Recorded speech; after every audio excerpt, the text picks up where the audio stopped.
Hello, my name's Michael Conneely, and I'm bringing this video all about the full moon of the 18th of March 2022, all the way from the beautiful sunny west of Ireland on indeed St. Patrick's Day. Right, okay, I think my key question to start with is, obviously it'll vary from person to person, but is there a feeling that's tense or fearful? A feeling of I've got too much on? A feeling that so many loose ends have to be tied up now? So do read about in my blog, centre and connect deeply to the energy of this full moon of March the 18th. And this has a part 2 video which offers guideline meditation outline for you to connect with and benefit from the healing and inspirational energy of this full moon. Actually, the essence of this full moon is about opening to our insight so as to heal and so as indeed to create a more friendly life. As a first step, as a start key to understanding this full moon, just see the amazing chart shape, the chart aspect shape in the Western astrology chart of this Pisces full moon of March the 18th. It's a chart aspect shape called a kite. Now, I always combine in my readings and my course teachings the vastness of Vedic astrology with the useful additional dimensions of psychodynamic Western astrology. And psychodynamic Western astrology has a wonderful, extensive repertoire of chart aspect shapes that are an extensive key to deep understanding of our psychological self and the timing of its unfolding. Indeed, I have a postgraduate degree in psychology. So just pause for a moment at the time of this full moon and in the run-on days afterwards, and become more and more open to the illumination and the insight, delivering to us potential for practical benefits in our life that I describe below.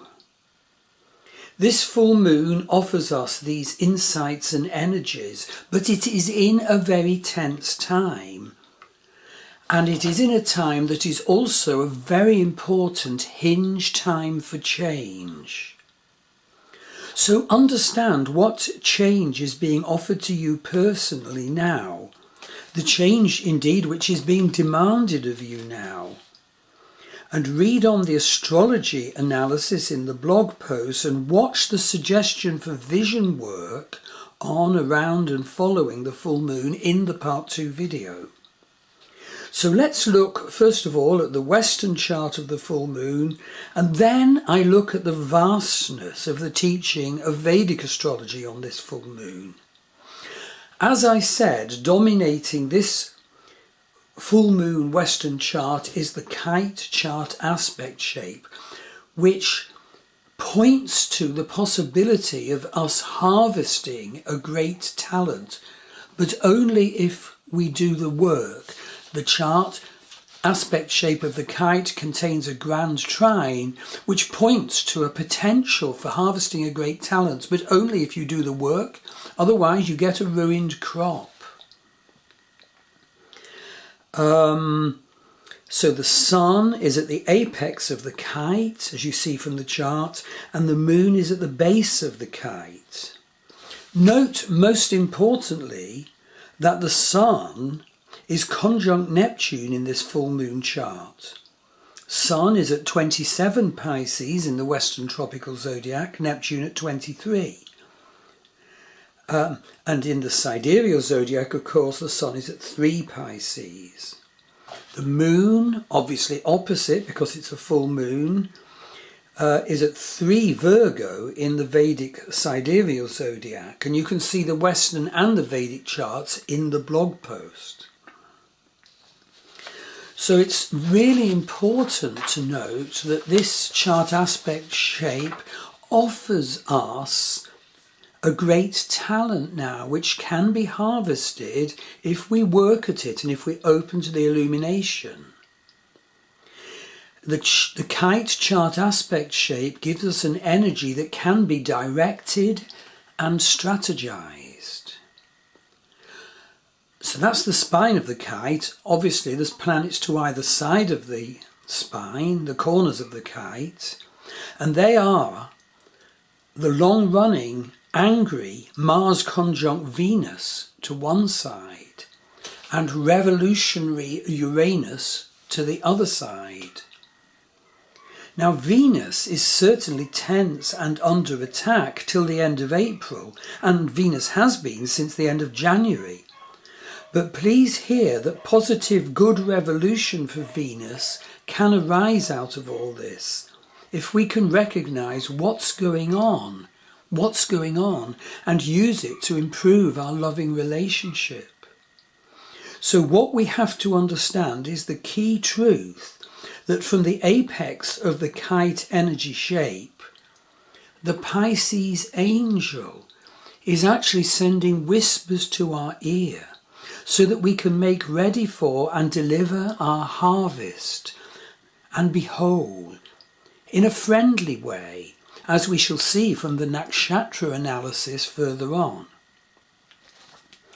At its highest realization, the Pisces Sun-Neptune lighthouse is giving us centered focus and vision light and healing, sorting out that in our life that is at the healing, earthy, practical and real Virgo end of the kite. But it's so important to realize that this lighthouse shines to us out of a fraught storm.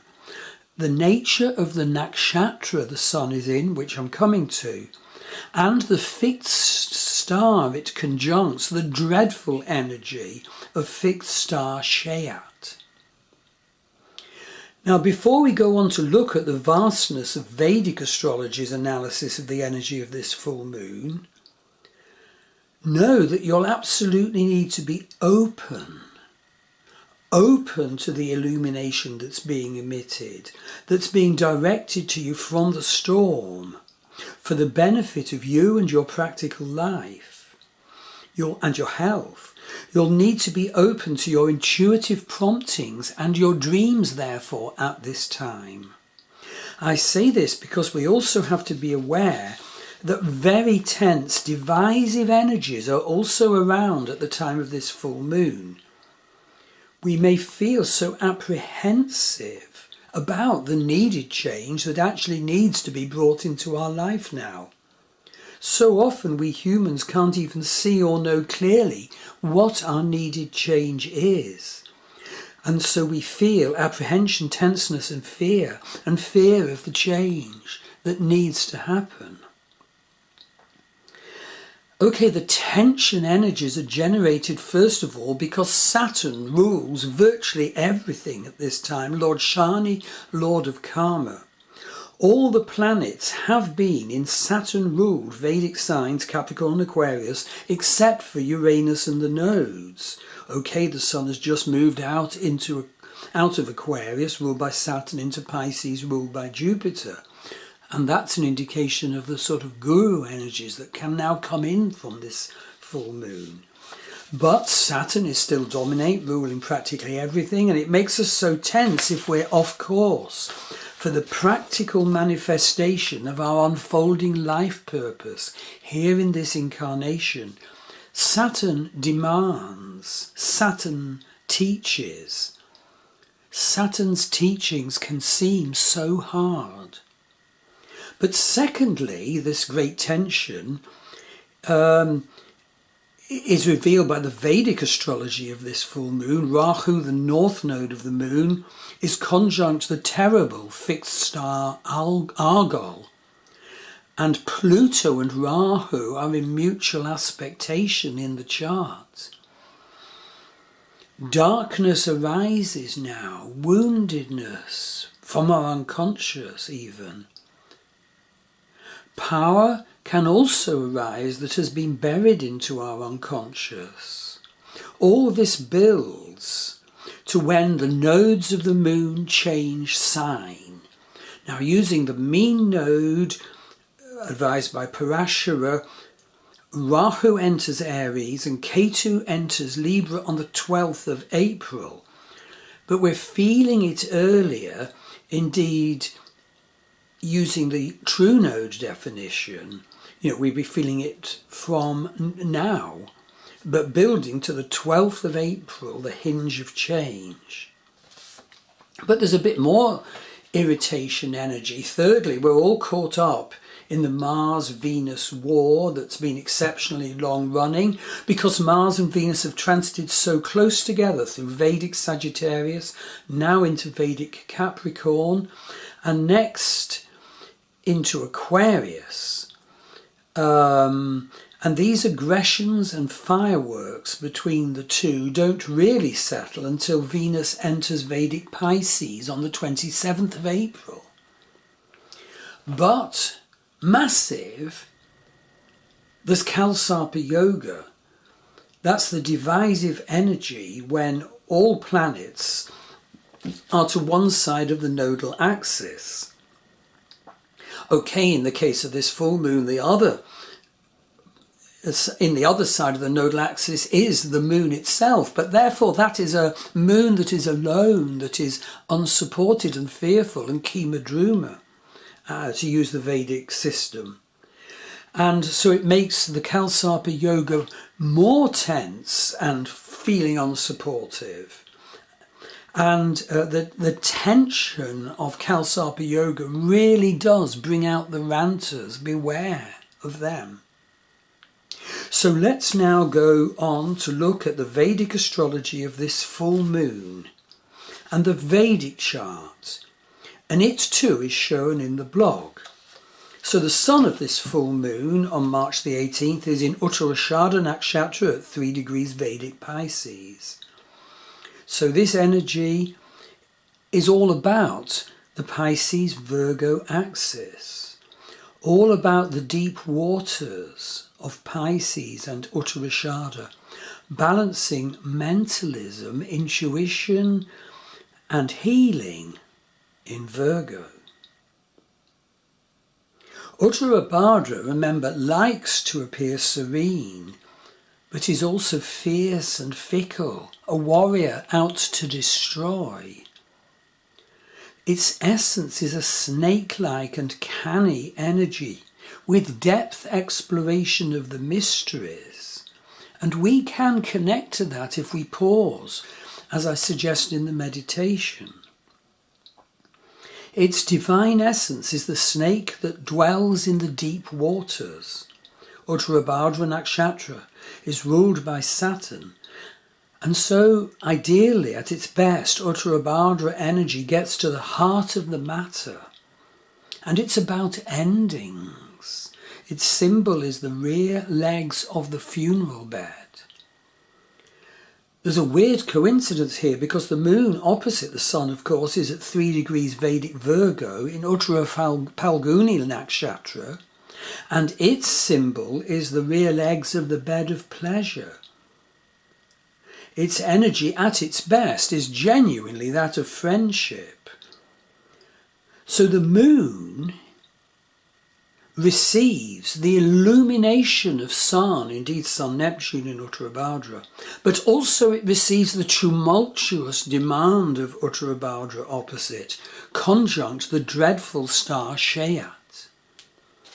Our call, therefore, at the time of this full moon is to find healing and friendship and groundedness, earthy Virgo qualities, grounding to our proper bodily rhythms at this time of the light shining out towards us out of the stormy darkness. So if you like, you can go on to the part 2 video, which suggests a meditation vision work outline. And do get a reading from me, particularly about how the change of the nodes of the moon on the 12th of April affect you. Don't sort of rely on one-size-fits-all meanings. I will offer you really depth analysis, drawing on both the vastness of Vedic astrology and also the wonders to know of Western psychodynamic astrology. So go to the buy page of my Star Wheel Astrology website. Oh, and I would say, and I've been saying this in a few of my blogs and videos lately, this energy of death and renewal and illumination and change has certainly caused me to let go of some things. And actually, I've been engaged in the background on a massive project which will be revealed to you fairly shortly when it's completed with the help of the people supporting me. I'd say in 2 to 4 weeks' time. And it will be quite sort of earth-shattering in the offering it makes. Okay, thank you.